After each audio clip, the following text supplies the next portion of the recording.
السلام عليكم ورحمة الله وبركاته إن الحمد لله الصلاة والسلام على أشرف رسول الله وعلى آله وصحبه الفائزين برضا الله أما بعد. വളരെയധികം സന്തോഷമുള്ള നിമിഷങ്ങളിലൂടെയാണ് നാം കടന്നു പോകുന്നത്. ജാമിയ ബുസ്താനെ സംബന്ധിച്ചിടത്തോളം ഇന്ന് കേരളത്തിൽ എവിടെ ചെന്നാലും ഞങ്ങളെ കാണുന്നവർ ആദ്യമായി സംസാരിക്കുന്നതും ചോദിക്കുന്നതും ഈ സ്ഥാപനത്തെക്കുറിച്ചും ഇവിടെ പഠിക്കുന്ന വിദ്യാർത്ഥികളെക്കുറിച്ചും അവരിലൂടെ സമൂഹം പ്രതീക്ഷിക്കുന്ന വലിയ സ്വപ്നങ്ങളെക്കുറിച്ചുമാണ്. ഞാനൊരു അലങ്കാര വാക്കായി നിങ്ങളെ സുഖിപ്പിക്കാൻ ആമുഖമായി പറയുകയല്ല ഇത്. ഈ ഒരാഴ്ചക്കാലം കേരളത്തിനകത്തും പുറത്തും ഈ സ്ഥാപനത്തിലെ പ്രതിനിധികളായി പലരും സഞ്ചരിച്ചിട്ടുണ്ട്. അക്കൂട്ടത്തിൽ നിങ്ങളുടെ അധ്യാപകരുണ്ട്, ഈ സ്ഥാപനത്തിൻ്റെ സാരഥികളുണ്ട്. കേരളത്തിനകത്താകട്ടെ പുറത്താകട്ടെ എവിടെ ചെന്നാലും ഈ മഹത്തായ സ്ഥാപനത്തെ സംബന്ധിച്ച് സംസാരിക്കാതെ, നിങ്ങൾക്ക് വേണ്ടി പ്രാർത്ഥിക്കാതെ ഒരു സദസ്സും കടന്നു പോകുന്നില്ല എന്ന സന്തോഷം നിങ്ങളോട് പറയുന്നതിൽ എനിക്ക് അഭിമാനമുണ്ട്. ഇത്തരമൊരു സാഹചര്യത്തിലാണ് MSMൻ്റെയും MGMൻ്റെയും ജാമിയ ബുസ്താൻ ഘടകം ഇവിടെ രൂപപ്പെടുന്നത്. മറ്റുള്ളതിൽ നിന്ന് വ്യത്യസ്തമായി കേവലമൊരു ചടങ്ങ് എന്നതിനപ്പുറത്ത് വലിയ ഉത്തരവാദിത്തങ്ങൾ നമുക്ക് നിർവഹിക്കാനുണ്ട്. വൈയക്തികമായി കേവലമൊരു ഡിഗ്രി എടുത്തിറങ്ങുക എന്നതിനപ്പുറത്ത് അള്ളാഹുവിൻ്റെ ദീനിനോടും അതോടൊപ്പം തന്നെ ഈ സമൂഹത്തോടും വലിയ ബാധ്യത നമുക്ക് നിർവഹിക്കാനുണ്ട്. അതിലുപരി നിങ്ങളെ ഈ സ്ഥാപനത്തിലേക്ക് പറഞ്ഞുവിട്ട, നിങ്ങളുടെ കാര്യത്തിൽ ഏറ്റവും വലിയ സ്വപ്നങ്ങൾ കാണുന്ന നിങ്ങളുടെ മാതാപിതാക്കളോട്, അവർ ജീവിച്ചിരിക്കുന്നവരാണെങ്കിലും മരണപ്പെട്ടു പോയവരാണെങ്കിലും അവരോടും വലിയ ബാധ്യത നിർവഹിക്കേണ്ടതുണ്ട്. കാരണം പ്രഥമമായി ഈ സ്ഥാപനത്തിലെ ഓരോ വ്യക്തികളും കടപ്പെട്ടിരിക്കുന്നത് അവരുടെ ഉപ്പയോടും ഉമ്മയോടുമാണ്. കഴിഞ്ഞ ദിവസം നമ്മിൽ നിന്ന് വേർപെട്ടു പോയ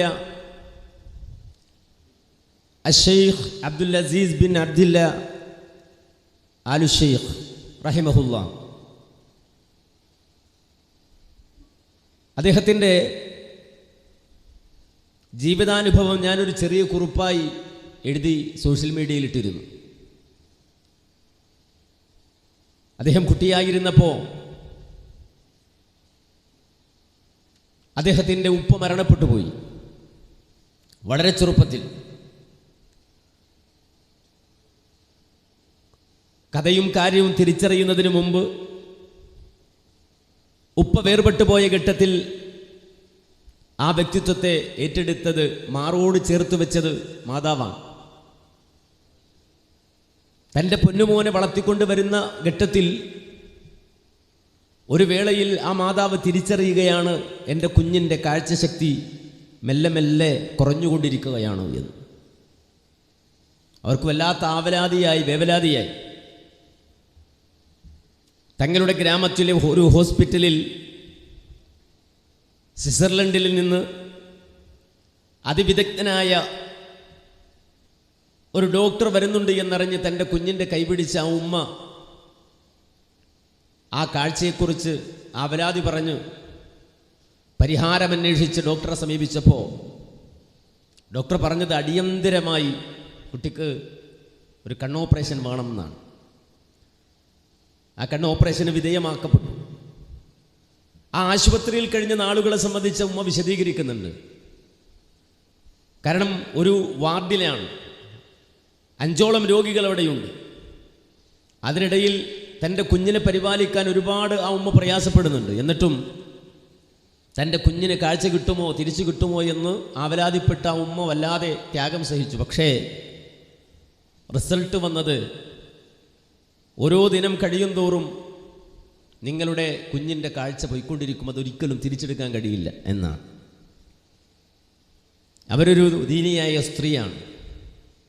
സാറാ ബിൻത് ഇബ്രാഹിം ജുഹൈനി എന്ന ആ സ്ത്രീയോട് ആ കാലഘട്ടത്തിൽ ജീവിച്ചിരുന്ന മുഫ്തി പറഞ്ഞു, നിങ്ങൾ അള്ളാഹുവിൻ്റെ ഖദറിൽ ക്ഷമിക്കുക, അള്ളാഹുവിൻ്റെ പേരിൽ നിങ്ങൾ ക്ഷമയവലംബിക്കുക. റബ്ബൊരു കാര്യം തരുന്നുവെങ്കിൽ അതിൻ്റെ പിന്നിൽ ഒരുപാട് ഹിക്മത്തുണ്ട്, അവൻ ഹക്കീമാണ്. അതുകൊണ്ട് അള്ളാഹുവിൻ്റെ ഖലായിലും ഖദറിലും നിങ്ങൾ ക്ഷമിക്കണം. ആ ഉമ്മ ക്ഷമിച്ചു. മെല്ലെ മെല്ലെ മകൻ്റെ കാഴ്ച മങ്ങിക്കൊണ്ടിരുന്നു. എല്ലാ നേരവും പള്ളിയിൽ നിന്ന് ബാങ്കുലി മുഴങ്ങിയാൽ തൻ്റെ മകൻ്റെ കൈപിടിച്ചുകൊണ്ട് ഉമ്മ ജമാഅത്തിന് പള്ളിയിലേക്ക് പോകും. സ്കാരം കഴിയുന്നത് വരെ ഉമ്മ കാത്തിരിക്കും. സ്കാരം കഴിഞ്ഞാൽ തൻ്റെ കുഞ്ഞിൻ്റെ കൈപിടിച്ച് വീട്ടിലേക്ക് വരും. തൻ്റെ കുട്ടിക്ക് തർബിയത്തും ഇൽമും കിട്ടുവാനുള്ള പരിശ്രമങ്ങളായി പിന്നെ ഉമ്മയുടേത്. നമ്മുടെയൊക്കെ ഉമ്മയുടെയും ഉപ്പയുടെയും ഒക്കെ കാര്യം പോലെ തന്നെയാണ്. അടുത്തുള്ള ദീനീ സ്ഥാപനങ്ങളിലും ആലിമുകളുമൊക്കെയായി ബന്ധപ്പെടുത്തി മെല്ലെ മെല്ലെ വളർത്തി വലുതാക്കി. വളർന്നു വലുതായപ്പോൾ അദ്ദേഹം 2 ഹറമുകളുടെയും ഇടമായ ഒരു വലിയ രാജ്യത്ത് അവിടെ അറിയപ്പെടുന്ന ഗ്രാൻഡ് മുഫ്തിയായിട്ടാണ് വളർന്നത്. കാഴ്ച തടസ്സമായില്ല. നേരെ മറിച്ചൊരു വലിയ രാഷ്ട്രത്തിൽ, വലിയ രാജ്യത്തിൽ, അതും മക്കത്തുൽ മുകറമയുടെയും മദീനത്തുൽ മുനവ്വറയുടെയും ഒക്കെ പരിപാലനമുള്ള ഒരു രാജ്യത്തിൻ്റെ വലിയ ഗ്രാൻഡ് മുഫ്തിയായിക്കൊണ്ടാണ് അദ്ദേഹം ഈ ലോകത്ത് നിന്ന് വിട പറയുന്നത്. ആ മനുഷ്യൻ വളർന്നു വലുതായി കഴിഞ്ഞപ്പോൾ അദ്ദേഹം തൻ്റെ മാതാവിന് തിരിച്ചു കൊടുത്തത് 40 ഹജ്ജാണ്.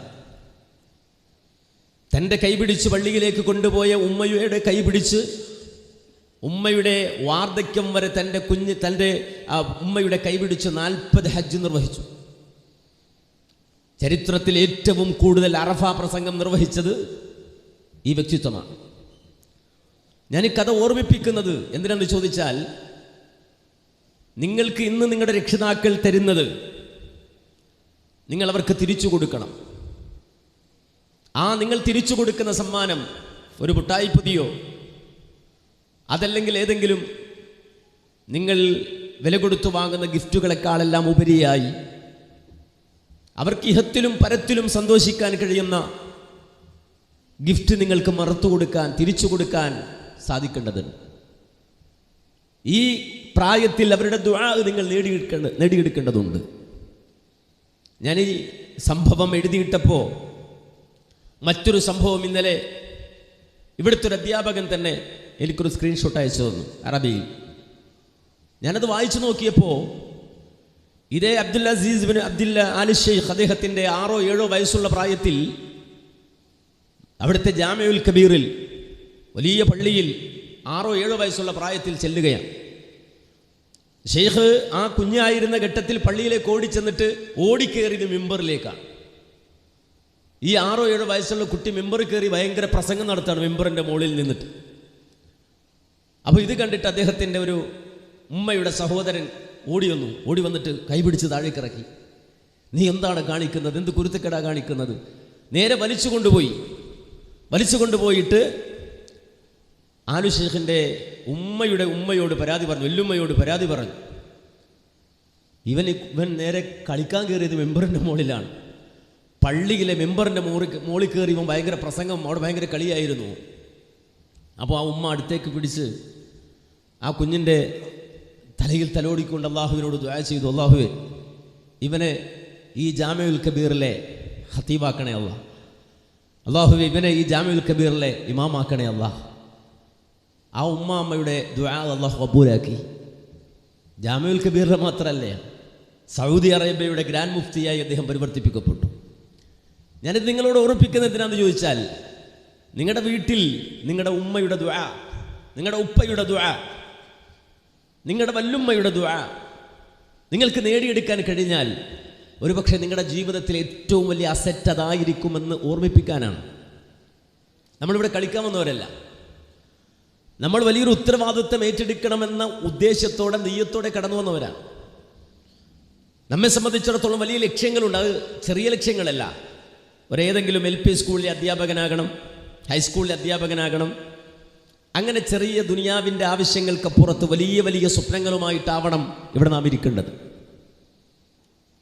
വലിയ സ്വപ്നങ്ങൾ, വലിയ വലിയ ടാസ്കുകൾ ഏറ്റെടുക്കാൻ മനസ്സുകൊണ്ട് ശരീരം കൊണ്ട് തയ്യാറുള്ളവരായി നമ്മെ സംബന്ധിച്ചിടത്തോളം മാറണം. നമ്മുടെ മുൻഗാമികൾ നിർവഹിച്ച ദൗത്യം അതാണ്. അവരെ സംബന്ധിച്ചിടത്തോളം അവരുടെ കലയും അവരുടെ കഴിവും അവരുപയോഗപ്പെടുത്തിയത് സമൂഹത്തിൻ്റെ പരിവർത്തനത്തിനു വേണ്ടി ഉഖ്റവിയായ ദുനിയവിയായ ഉയർച്ച രണ്ടും. ആദ്യം ഉഖ്റവിയായത്, സെക്കൻഡറി ദുനിയവിയായത് രണ്ടും അവരുയർത്തിപ്പിടിക്കുകയാണ്. എല്ലാവരും ചെയ്യുന്നത് പോലെ ചെയ്യുക അത് നമ്മുടെ ആവശ്യമല്ല. നേരെ മറിച്ച് വലിയ വലിയ ടാസ്കുകൾ ഏറ്റെടുക്കുക. ഇസ്ലാമിക ചരിത്രത്തിൽ അറിയപ്പെട്ട പ്രഭാഷകൻ, ലോക ചരിത്രത്തിൽ തന്നെ ശ്രദ്ധയാകർഷിച്ച പ്രഭാഷകൻ, ആ പ്രഭാഷകന്മാരിൽ പ്രമുഖനാണ് മഹാനായ താരിഖ് ഇബ്നു സിയാദ്. നമുക്കൊരു ചരിത്രം അറിയാം. സ്പെയിനിൻ്റെ മണ്ണിലേക്ക് ഒരാളും കടന്നു ചെന്നിട്ടില്ലാത്ത പ്രദേശത്തേക്ക് അദ്ദേഹം ജിബ്രാൾട്ടർ കടലിടുക്ക് വഴി തൻ്റെ സൈന്യത്തെ അല്ലെങ്കിൽ തൻ്റെ സംഘത്തെയുമായി കപ്പലോടിച്ചു പോയ ചരിത്രം നമുക്കറിയാം. ലോക ചരിത്രത്തിൽ യൂറോപ്യന്മാർ പോലും അത്ഭുതത്തോടെയാണ് ആ യാത്രയെ നോക്കിക്കണ്ടത്. ലോകത്തിലെ ഏറ്റവും ചെറിയ കടലിടുക്കുകളിൽ ഒന്നിന് ജബലു ത്വാരിഖിൻ്റെ മല എന്ന പേര് വരെ വരികയും പിന്നീട് അത് സായിപ്പ് പറഞ്ഞു പറഞ്ഞ് ജിബ്രാൾട്ടറായി മാറുകയും ചെയ്തതാണ്. ആ ജബലു ത്വാരിഖ് എന്ന പേര് ഒരു കടലിടുക്കിന് ഇട്ടുകൊടുത്ത മഹാനായ വ്യക്തിത്വമാണ് താരിഖ് ഇബ്നു സിയാദ്. സ്പെയിനിൻ്റെ മണ്ണിലേക്ക് തൻ്റെ കൂടെയുള്ള മനുഷ്യരോടൊപ്പം അദ്ദേഹം കടന്നു ചെന്നിട്ട് അവിടെ തീരമണഞ്ഞതിനു ശേഷം ചരിത്രത്തിൽ കാണാം, അതിൽ അഭിപ്രായ വ്യത്യാസമുണ്ടെങ്കിലും അദ്ദേഹം സഞ്ചരിച്ച കപ്പലുകൾ അദ്ദേഹം കത്തിച്ചു കളഞ്ഞു എന്ന്. കത്തിച്ചതിനു ശേഷം അദ്ദേഹം തൻ്റെ മുന്നിലുള്ള ഓഡിയൻസിനോട് പറഞ്ഞൊരു വാചകമുണ്ട്, അയ്യുഹന്നാസ്, ഓ ജനങ്ങളെ, ഐനൽ മഫർ, ഇനി നിങ്ങൾ എങ്ങോട്ട് ഓടും? ഇനി നിങ്ങൾ എങ്ങോട്ട് ഓടും? അൽ ബഹ്റു മിൻ വറാഇക്കും, നിങ്ങളുടെ പുറകിൽ കടലാണ്. വൽ അദുവു അമാമക്കും, ശത്രുക്കൾ നിങ്ങളുടെ മുന്നിലും. ചെകുത്താനും കടലിലും പെട്ടതുപോലെയാണ് നിങ്ങൾ. ഇനി നിങ്ങളെ സംബന്ധിച്ചിടത്തോളം അലൈസലക്കും വല്ലാഹി അസ്സിദ്ഖു വസ്സബ്ർ, അല്ലാഹുവിനെ തന്നെ സത്യം, ഇനി നിങ്ങൾക്ക് രക്ഷപ്പെടാൻ രണ്ടു വഴിയേ ഉള്ളൂ. ഒന്ന് അസ്സിദ്ഖു വസ്സബ്റു, ക്ഷമയും സത്യസന്ധതയും മാത്രമാണ്. ഞാനിവിടെ ഈ വാചകം ഓർപ്പിക്കാൻ കാരണം, ഇന്നിവിടെ നമ്മുടെ MSM-ഉം അതുപോലെ തന്നെ MGM-ഉം അതിൻ്റെ ഔദ്യോഗികമായ ഉദ്ഘാടന കർമ്മം നിർവഹിക്കുമ്പോൾ ഈ കടലിടുക്കിൻ്റെയും ശത്രുവിൻ്റെയും ഇടയിൽ നിന്നുകൊണ്ട് മഹാനായ താരിഖ് ഇബ്നു സിയാദ് റളിയല്ലാഹു അൻഹു പറഞ്ഞ വാചകമാണ് ഞാൻ ഓർമ്മിപ്പിക്കുന്നത്. നിങ്ങൾക്ക് വേറൊരു രക്ഷയുമില്ല. ഈ സമൂഹത്തിൻ്റെ മുന്നിൽ നിങ്ങൾ ഇറങ്ങി നിൽക്കുമ്പോൾ, ജാമിഅ ബുസ്താനുൽ ഉലൂമിൽ അവിടുത്തെ ഒരു പ്രതിനിധിയായി നിങ്ങൾ മാറുമ്പോൾ നിങ്ങൾക്ക് രക്ഷപ്പെടാൻ, ഇനി ജീവിതത്തിൽ നിങ്ങൾക്ക് രക്ഷപ്പെടാൻ രണ്ടു വഴിയുള്ളൂ. ഒന്ന് അസ്സിദ്ഖു വസ്സബ്റു, ഒന്ന് സത്യസന്ധത, അതോടൊപ്പം തന്നെ രണ്ടാമത് ക്ഷമ. ഇനി നമുക്ക് സമൂഹത്തോട് നിർവഹിക്കാനുള്ള ദൗത്യത്തെക്കുറിച്ച്, ഉത്തരവാദിത്തങ്ങളെക്കുറിച്ച് ചിന്തിക്കണം, ആലോചിച്ചു തുടങ്ങണം. നമ്മൾ നമ്മെക്കുറിച്ച് മാത്രം ചിന്തിക്കുന്നതിനപ്പുറത്ത് സമൂഹത്തെക്കുറിച്ച് ചിന്തിച്ചു തുടങ്ങണം. അവരുടെ ആവശ്യങ്ങൾ കണ്ടറിയണം. പ്രശ്നങ്ങളിൽ ഒരു ശബ്ദമായി, ജ്വാലയായി ഉയരാൻ നമുക്ക് കഴിയണം. പ്രതിസന്ധികളെ തുടച്ചു നീക്കാൻ കഴിയണം. ഇരുളിൽ പ്രകാശമായി തീരാൻ കഴിയണം. നാവില്ലാത്തവൻ്റെ നാവായി മാറാൻ കഴിയണം. കണ്ണില്ലാത്തവർക്ക് കണ്ണായി മാറാൻ കഴിയണം. സ്വാധീനമില്ലാത്തവരുടെ സ്വാധീനമായി മാറാൻ കഴിയണം. അത് നമ്മുടെ ഉത്തരവാദിത്തമാണ്. പ്രത്യേകിച്ച് നമ്മുടെ കാലഘട്ടത്തെ സംബന്ധിച്ച് ഇതിൻ്റെ തുടക്കം മുതൽ സൂചിപ്പിച്ചു. ഇവിടെ നമ്മൾ സുഖവാസത്തിലാണ്. ഇവിടെ നമുക്ക് സൗകര്യങ്ങളേറെയാണ്. എത്രത്തോളം എന്ന് പറഞ്ഞാൽ ഒരു സ്വർഗത്തോപ്പിലിരിക്കുന്നത് പോലെ, ഒരു ഗാർഡനിലിരിക്കുന്നത് പോലെ സുഖകരമായി സന്തോഷകരമായി ഒത്തുകൂടിയവരാണ് നമ്മൾ. ജീവിതത്തിൻ്റെ രണ്ടറ്റങ്ങളെക്കുറിച്ച്, രണ്ട് ഭാഗങ്ങളെ സംബന്ധിച്ച് ചങ്ങമ്പുഴ എഴുതി. ലോകത്തുള്ള ഏതൊരു മനുഷ്യനാണെങ്കിലും, ഏതൊരു സമൂഹമാണെങ്കിലും, ആ സമൂഹം ജീവിതത്തിൽ നേരിടുന്ന രണ്ട് ഘട്ടങ്ങളെ സംബന്ധിച്ച് ചങ്ങമ്പുഴ എഴുതിയ വരികളിൽ നമുക്ക് വായിക്കാൻ കഴിയും.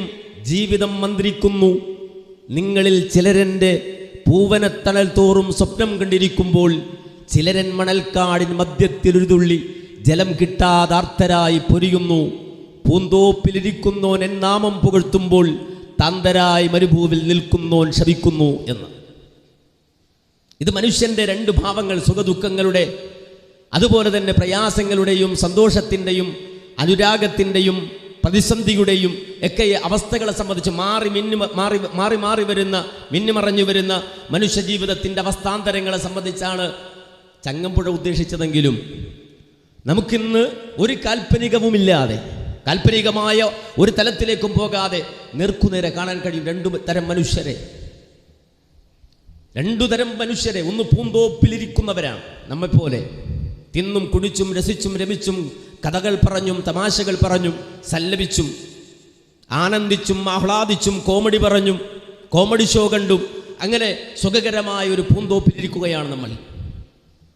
എന്നാൽ മറുഭാഗത്ത് മണ്ണു കപ്പിക്കിടക്കുന്ന മനുഷ്യർ, നമ്മെപ്പോലെ മജ്ജയുള്ള മാംസമുള്ള, നമ്മുടെ എത്രയും പ്രായമില്ലാത്ത പിഞ്ചോമനകൾ, എട്ടും പൊട്ടും തിരിയാത്തവർ, കവിളിലെ ചുവപ്പ് മാറാത്തവർ, കാലിൻ്റെ വെള്ളയിലെ ചെഞ്ചുമപ്പ് മാറാത്തവർ, ആ നിറം മാറാത്തവർ, പിഞ്ചു കുഞ്ഞുങ്ങളടക്കം, ഒരു നേരത്തെ ആഹാരമില്ലവർക്ക്, ഉടുക്കാൻ വസ്ത്രമില്ലവർക്ക്, അവർക്ക് ഭക്ഷണമിടാൻ പാത്രമില്ല, ഒട്ടപ്പാത്രങ്ങളുമായി ഒരു നേരത്തെ ആഹാരത്തിനു വേണ്ടി കാത്തു നിൽക്കുന്നവർ, ഒരു ദിവസമല്ല 2 ദിവസമല്ല, ആഴ്ചകളോളം മാസങ്ങളോളം കരിപിടിച്ച കുപ്പായമിട്ട് തകർന്നു വീണ വീടിൻ്റെ മുന്നിൽ, സ്കൂളിൽ പോകാൻ സ്കൂളുകളില്ലാതെ, പള്ളികളില്ലാതെ, പള്ളിക്കൂടങ്ങളില്ലാതെ, ഒന്നുമില്ലാതെ തകർന്നു കിടക്കുന്ന ആ കരിങ്കൽ കൂനകൾക്കിടയിൽ അല്ലെങ്കിൽ സിമന്റ് കൂനകൾക്കിടയിൽ ഓടി നടക്കുന്ന പാവപ്പെട്ടവർ, കുടിയിറക്കപ്പെടുന്നവർ, സീനാ മരുഭൂമിയിൽ അനന്തമായി കെട്ടും കടക്കയും എടുത്തുകൊണ്ട് യാത്ര പോകുന്നവർ, ആലോചിച്ച് നോക്കണം, ചിന്തിച്ച് നോക്കണം. ഒരേ അവസ്ഥയാണ്, ഒരേ കാലമാണ്. ഒന്ന് നമ്മൾ അറേബ്യൻ സമുദ്രത്തിൻ്റെ തീരത്ത്, അറേബ്യൻ സീയുടെ തീരത്ത്, കേരളത്തിൻ്റെ മണ്ണിൽ സുഖമായി ജീവിക്കുമ്പോൾ, മെഡിറ്ററേനിയൻ സമുദ്രത്തിൻ്റെ തീരത്ത് ഒരു സംഘം ആളുകൾ, നമ്മെപ്പോലെയുള്ള മക്കൾ, സ്കൂളില്ലാതെ, ഉടുപ്പില്ലാതെ, കുപ്പായമില്ലാതെ, വസ്ത്രമില്ലാതെ, ആഹാരമില്ലാതെ കഷ്ടപ്പെടുകയാണ്. അവർക്ക് വേണ്ടി ശബ്ദിക്കാൻ ആരുമില്ല ലോകത്ത്, അവർക്ക് വേണ്ടി വാദിക്കാൻ ആരുമില്ല ലോകത്ത്, അവർക്ക് വേണ്ടി പറയാൻ ആരുമില്ല ലോകത്ത്, അവരെ സഹായിക്കാൻ ആരുമില്ല ലോകത്ത്. കാരണം അത്രമാത്രം പ്രത്യേകമായി അരുകു ചേർക്കപ്പെട്ട ഒരു സമൂഹമായി, ടാർഗറ്റഡ് വിഭാഗമായി ഇവർ മാറുമ്പോൾ നമ്മുടെ സംസാരം കൊണ്ട്, നമ്മുടെ ഉള്ളുകൊണ്ട്, നമ്മുടെ കൽബ് കൊണ്ട്, നമ്മുടെ സംസാരം കൊണ്ട്, നമ്മുടെ ഇടപെടൽ കൊണ്ട്, നമ്മുടെ സിംബലുകൾ കൊണ്ട്, നമ്മുടെ ചിഹ്നങ്ങൾ കൊണ്ട്, നമ്മുടെ നടത്തം കൊണ്ട് അവരോട് ചേർന്ന് നിന്ന് അവരിൽ ഒരാളായി തീരാൻ നമുക്ക് സാധിക്കണം, അവരിൽ ഒരാളായി തീരാൻ നമുക്ക് കഴിയണം. നമ്മുടെ ചെറിയ ആ ശബ്ദം ഉറക്കെ അലറി വിളിച്ച് അവർക്ക് വേണ്ടി പറയാൻ, നമ്മുടെ കുഞ്ഞു ശബ്ദമെങ്കിൽ ആ കുഞ്ഞു ശബ്ദം അത് ഉറക്കെ ഒന്ന് വിളിച്ചു പറയാൻ, അങ്ങനെയെങ്കിലും അവരോടൊന്ന് ചേർന്ന് നിൽക്കാൻ നമുക്ക് സാധിക്കണം. അവരെ ചേർത്തു വെക്കണം നമ്മിലേക്ക്. മറന്നു പോകരുത്. മുൻഗാമികൾ മറന്നിട്ടില്ല. റസൂലുള്ളാഹിയുടെ കാലം മുതൽ ഇങ്ങോട്ടുള്ള ഒരാളും ഫലസ്തീൻ എന്ന മണ്ണിനെ മറന്നിട്ടില്ല. ഉമർ ഖത്താബ് ആകട്ടെ, ഖാലിദ് ബിൻ വലീദ് ആകട്ടെ, അബൂ ഉബൈദത്തുൽ ജറാഹ് ആകട്ടെ റളിയല്ലാഹു അൻഹും, അവിടെ മുതൽ ഇങ്ങോട്ട് നമുക്കറിയാം 12-ാം നൂറ്റാണ്ടിൻ്റെ ഒടുവിൽ കടന്നു വന്ന ധീരനായ ലയൺ ഹാർട്ട് എന്ന് വിളിക്കപ്പെട്ട റിച്ചാർഡ് ട്യൂബിനോട് പോലും, അഥവാ ഫ്രഞ്ചും അതുപോലെ യൂറോപ്യൻ രാജ്യങ്ങളും കൊടുങ്കാറ്റ് പോലെ ആർത്തിരമ്പി വന്നപ്പോഴും അവരോട് തലകുനിച്ചു നിൽക്കാതെ നെഞ്ചു വിരിച്ചു നിന്ന് പോരാടിയ സലാഹുദ്ദീൻ അയ്യൂബി അടക്കം അവിടെ നിങ്ങോട്ടുള്ള നിരവധി ആളുകൾ ഫലസ്തീനെ ചേർത്ത് വെച്ചവരാണ്, നെഞ്ചിനോട് ചേർത്ത് വെച്ചവരാണ്. നമുക്കും ബാധ്യതയുണ്ട്. നമ്മളെല്ലാവരും ദുആ ചെയ്യുകയാണ് ആ നാടിനു വേണ്ടി, ആ മണ്ണിൻ്റെ മോചനത്തിനു വേണ്ടി, അവിടെ അരികുവൽക്കരിക്കപ്പെടുന്ന മനുഷ്യരുടെ രക്ഷയ്ക്കു വേണ്ടി. മാത്രമല്ല അതിലുപരി ഹബീബുൽ വറ മുഹമ്മദ് നബി സല്ലല്ലാഹു അലൈഹി വസല്ലമ അവർക്ക് വേണ്ടി ദുആ ചെയ്യുകയാണ്. തൂബാ തൂബാ തൂബാ ലിശ്ശാം, തൂബാ ലിശ്ശാം. ഷാമിന് ആശംസകൾ. ഇന്നത്തെ ലബനാനും ഫലസ്തീനും ജോർദാനും സിറിയയും അടക്കുന്ന ഷാമിന് ആശംസകൾ എന്ന് അള്ളാഹിന്റെ റസൂല് 14 നൂറ്റാണ്ടുകൾക്കപ്പുറത്ത് എന്ന് പറഞ്ഞപ്പോൾ സ്വഹാബത്തിന് മനസ്സിലായില്ല. എന്തേ കാരണം? അന്ന് ആ ഷാം ഭരിക്കുന്നത് റോമൻ എംപയറാണ്, റോമൻ ഭരണകൂടമാണ്. റോമൻ എംപയർ ഭരിച്ചുകൊണ്ടിരിക്കുന്ന ഷാം ആ ഭാഗത്തേക്ക് കയ്യുയർത്തി തൂബാ ലിശ്ശാം എന്ന് അള്ളാഹിന്റെ റസൂല് 1400 കൊല്ലം മുമ്പ് പറയുമ്പോൾ പ്രവാചകന്റെ കൂടെയുള്ള സഹാബത്തിന് കാര്യം തിരിഞ്ഞില്ല. അവർ ചോദിച്ചു, യാ റസൂലല്ലാഹ്, എന്തിനാണ് നബി ഇങ്ങനെ പറയുന്നത്? റോമക്കാർ ഭരിക്കുന്ന ഷാമിനെ നോക്കിയിട്ട് തൂബാ ലിശ്ശാം എന്തിനാണ് അങ്ങനെ പറയുന്നത്? അള്ളാഹുവിന്റെ റസൂല് പറഞ്ഞു, റബ്ബിന്റെ മാലാഖമാർ, പടച്ചവന്റെ മാലാഖമാർ, മലായികത്തുല്ലാഹ്, അള്ളാഹുവിന്റെ മാലാഖമാർ അവരുടെ ചിറകുകൾ വിരിച്ച് ഷാമിന്റെ ചുറ്റും ഇങ്ങനെ നിൽക്കുന്നുണ്ട്, കവചം തീർത്തുകൊണ്ട്. മനസ്സിലാക്കണം, അവിടെ പൊലിഞ്ഞു വീഴുന്ന ജീവനുകൾ അവരെ ഏറ്റെടുക്കുന്നത് മലക്കുകളാണ്. അവരെ വാനലോകത്തേക്ക് സ്വർഗീയമായ ആരാമത്തിലേക്ക് കൊണ്ടുപോകുന്നത് മലക്കുകളാണ്. മാത്രമല്ല, വരാനുള്ള നാളുകളിൽ അവിടെ സമാധാനത്തിൻ്റെ കുളിർമഴ പെയ്യിക്കാൻ ഒരുങ്ങി നിൽക്കുന്ന റബ്ബിൻ്റെ മലായികത്തുകൾ, പ്രത്യേകമായി അതിനു വേണ്ടി റബ്ബ് സുബ്ഹാനഹു വ തആല ഇറക്കുന്ന കമാൻഡോ മഹാനായ റൂഹുല്ലാഹി ഈസ അലൈഹിസ്സലാത്തു വസ്സലാം ഇറങ്ങുന്നത് ആ നാട്ടിലേക്കാണ്. മഹാനായ ഇമാം മഹ്ദി കടന്നു വരുന്നത് ആ നാടിൻ്റെ മോക്ഷത്തിനും മോചനത്തിനും വേണ്ടിയാണ്. ഇത് 14 മുമ്പ് ലോകത്തിന് മുന്നിൽ വിളിച്ചു പറഞ്ഞ പ്രവാചകനുണ്ട്, ഹബീബുൽ വറ മുഹമ്മദ് മുസ്തഫ സല്ലല്ലാഹു അലൈഹി വസല്ലം. അതുകൊണ്ട് ആ ഫലസ്തീൻ്റെ നൊമ്പരം നമ്മുടെ നൊമ്പരമാണ്, ഫലസ്തീൻ്റെ ചിരി നമ്മുടെ ചിരിയാണ്, ഫലസ്തീൻ്റെ സന്തോഷം നമ്മുടെ സന്തോഷമാണ്, അവിടുത്തെ ആനന്ദം നമ്മുടെ ആനന്ദമാണ്. ഇത് ഏറ്റെടുക്കണം എംഎസ്എമ്മുകാരൻ. അതിനാണ് നമ്മുടെ യൂണിയൻ. അല്ലാതെ എന്തെങ്കിലുമൊക്കെ കലാപരിപാടികൾ ആഴ്ചയിൽ നടത്തിപ്പോകാനല്ല. നമ്മൾ സംസാരിക്കണം, ഇടപെടണം, നിലപാടുകൾ സ്വീകരിക്കണം, അതിനറിവ് വേണം, പഠിക്കണം, ഇരുന്ന് പഠിക്കണം, അക്കാദമിക് സ്റ്റഡി നടത്തണം, ലോകത്തോട് സംവദിക്കാൻ പ്രാപ്തി നേടണം. ലോകത്ത് അഹങ്കാരത്തിൻ്റെയും കിബറിൻ്റെയും എല്ലാവിധ ശക്തികളും, ചിത്രശക്തികൾ അവരുടേതായ പ്രത്യയശാസ്ത്രങ്ങൾ ഉയർത്തിക്കൊണ്ടുവരുമ്പോൾ അതിനെ വാക്കുകൾ കൊണ്ട് എറിഞ്ഞിടാൻ നമുക്ക് കഴിയണം, ബുദ്ധി കൊണ്ട് എറിഞ്ഞിടാൻ നമുക്ക് കഴിയണം. അല്ലാഹു സുബ്ഹാനഹു വ തആല പറഞ്ഞതുപോലെ ബാത്തിലിനെ ഹക്ക് കൊണ്ട് റബ്ബ് എറിഞ്ഞുടക്കും എന്ന് ഖുർആൻ പറഞ്ഞതുപോലെ ഹക്കിൻ്റെ കൗലുകൊണ്ട് ബാത്തിലിൻ്റെ സർവ്വ ചിന്താപ്രസ്ഥാനങ്ങളെയും എറിഞ്ഞിടാൻ നമുക്ക് സാധിക്കേണ്ടതുണ്ട്. അതിനെ പഠിക്കണം. അതിനാണ് MSM, അതിനാണ് MGM, അതിനാണ് ജാമിയ ബുസ്താനുൽ ഉലൂം. അതിനുവേണ്ടി എന്ത് എഫർട്ട് നിങ്ങൾ എടുക്കണം. ഈ സമയം നഷ്ടപ്പെടുത്താനുള്ളതല്ല. ജീവിതത്തിൽ ഏറ്റവും ശക്തമായ ആയുധങ്ങൾ ശേഖരിക്കുന്ന സമയമാണിത്. ഏറ്റവും ശക്തമായ കരുത്തുള്ള ആയുധം. ആ ആയുധത്തിന് നിങ്ങളുടെ നാവ് വേണം. അതിനേക്കാൾ ഉപരി അഖ്വമു ഖീലൻ എന്ന് പറഞ്ഞതുപോലെ തന്നെ വത്തു വേണം, ബുദ്ധി വേണം, കരുത്ത് വേണം, കഴിവ് വേണം, മെന്റലി പവർ വേണം. ഏത് പ്രതിസന്ധികളെയും എതിരിടാനുള്ള ആർജവമുണ്ടാകണം. മാത്രമല്ല, ഏത് പ്രശ്നത്തിൻ്റെ മുന്നിലും ത്യാഗം വരിക്കാനുള്ള സ്വബർ വേണം. അതാണ് ആദ്യം പറഞ്ഞ വാചകമുണ്ടല്ലോ, കടലിൻ്റെയും അതുപോലെ തന്നെ ശത്രുവിൻ്റെയും ഇടയിൽ നിൽക്കേണ്ടി വരുമ്പോൾ രക്ഷപ്പെടാൻ ഒരു വഴിയേ ഉള്ളൂ, മൂന്നാമതൊരു വഴിയില്ല. അസ്സബ്റു വസ്സിദ്ഖു, ഒന്ന് സത്യസന്ധതയും ക്ഷമയും മാത്രമാണ്. അതായിരിക്കണം നമ്മുടെ ഈ ദിവസത്തിൽ നമ്മൾ നെഞ്ചിൽ കൊത്തിവെക്കുന്ന വാചകം. അസ്സിദ്ഖു വസ്സബ്ർ, അസ്സിദ്ഖു വസ്സബ്ർ, അസ്സിദ്ഖു വസ്സബ്ർ. സത്യസന്ധതയും അതോടൊപ്പം തന്നെ ക്ഷമയും, അങ്ങേയറ്റം ക്ഷമിക്കുകയും അങ്ങേയറ്റം സത്യത്തിന് വേണ്ടി ആർജവത്തോടെ നിലനിൽക്കുകയും ചെയ്യുന്ന കരുത്തുള്ള വ്യക്തിത്വങ്ങളായി മാറാൻ പരിശ്രമിക്കണം, അധ്വാനിക്കണം, പരിശീലിക്കണം, എക്സസൈസ് ചെയ്യണം. അതിനുവേണ്ടി എല്ലാ മുന്നൊരുക്കങ്ങളും നടത്തണം. അല്ലാഹു സുബ്ഹാനഹു വ തആല അതിനനുഗ്രഹിക്കുമാറാകട്ടെ എന്ന് ആത്മാർത്ഥമായി പ്രാർത്ഥിച്ചുകൊണ്ട് നിങ്ങളുടെ ഈ കൂട്ടായ്മയിലും അതുപോലെ തന്നെ നിങ്ങളുടെ ഈ ഒരുക്കത്തിലും നിങ്ങളുടെ ഈ സംവിധാനത്തിലും ഉള്ളറിഞ്ഞ അഭിമാനം രേഖപ്പെടുത്തിക്കൊണ്ട് എൻ്റെ വാക്കുകൾക്ക് വിരാമം കുറിക്കുന്നു. വൽഹംദുലില്ലാഹി റബ്ബിൽ ആലമീൻ. അസ്സലാമു അലൈക്കും വറഹ്മത്തുള്ളാഹി വബറകാതുഹു.